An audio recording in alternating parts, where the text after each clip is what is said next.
Episode की शुरुआत में हम देखते हैं कि सार्प एक पॉट पे बेंच पे बैठा हुआ है और तभी उसका ध्यान एक तरफ जाता है जहाँ से कुछ गुनगुनाने की आवाज आती है और वो कुछ इस तरह है।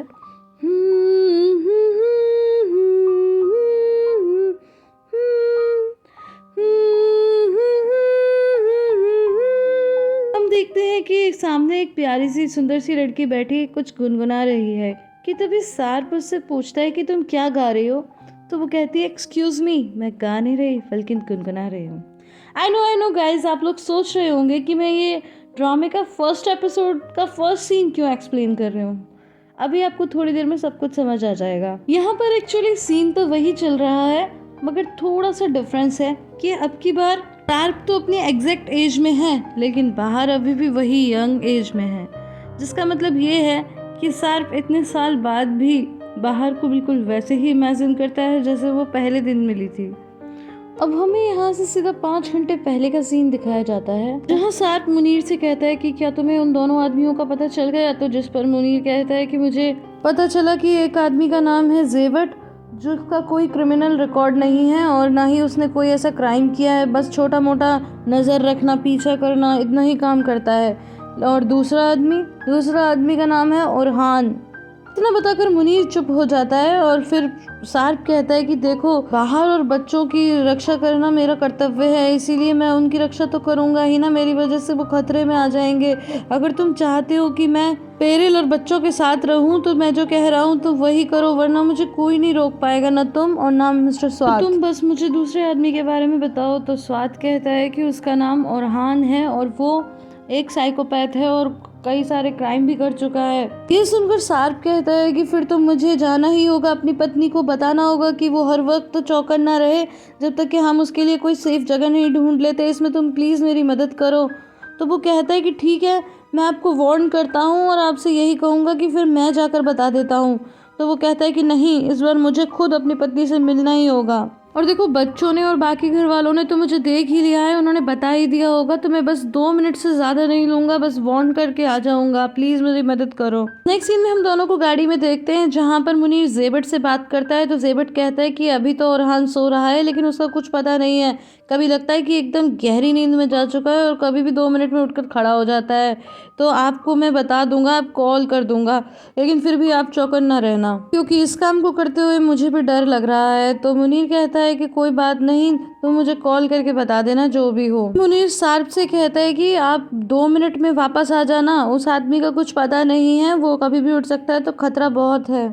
इतनी रात में जब तरियावाशी में गाड़ी आकर रुकती है तो फिर आरिफ को भी डाउट हो जाता है और वो ध्यान देने लगता है। तो वो दूसरी तरफ देखता है तो जेबट अपने लाइटर से लाइट ऑन करके इशारा देता है सार्प और मुनीर को, और ये बात आरिफ भी नोटिस कर लेता है। वो दोनों तरफ देखता है और समझ जाता है कि कुछ ना कुछ तो गड़बड़ है। इसके बाद अपनी शॉप के अंदर चला जाता है लेकिन तभी सार्प गाड़ी से बाहर निकलता है और बड़ी तेजी से घर की ओर जाने लगता है। और ये सब देखकर आरिफ एक बार फिर अपनी शॉप से बाहर आ जाता है। तो ओरहान भी जग जाता है और पूछता है कि जेबट बताओ तुम यहाँ क्या कर रहे हो। तो वो कहता है कि बाहर सब कुछ ठीक है, शांति है, लेकिन फिर भी ओरहान विंडो पर आकर देखता है और तब तक सार्प बिल्डिंग के अंदर जा चुका था।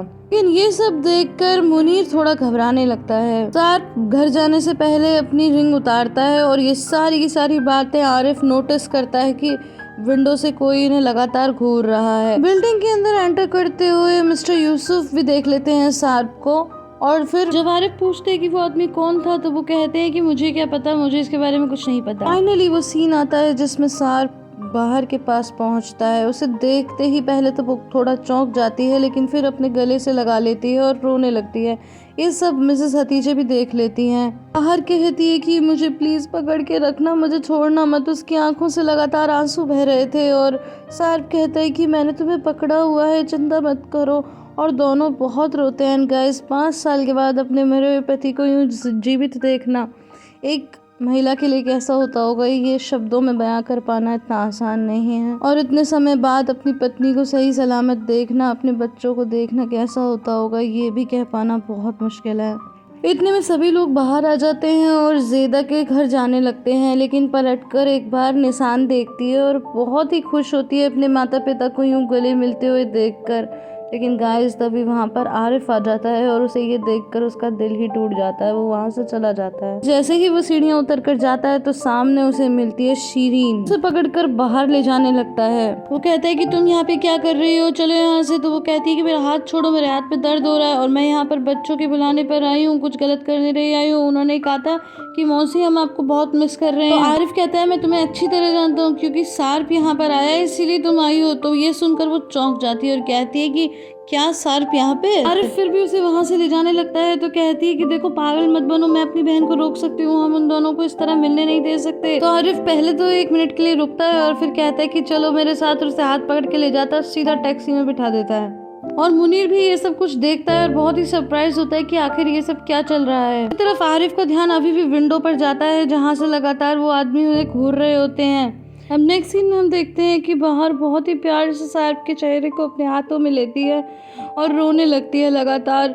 और सार्प कहता है कि मैं तुम्हें सब कुछ बताऊंगा, सब कुछ, हम घंटों तक बैठकर बात करेंगे, कई दिनों तक बात करेंगे।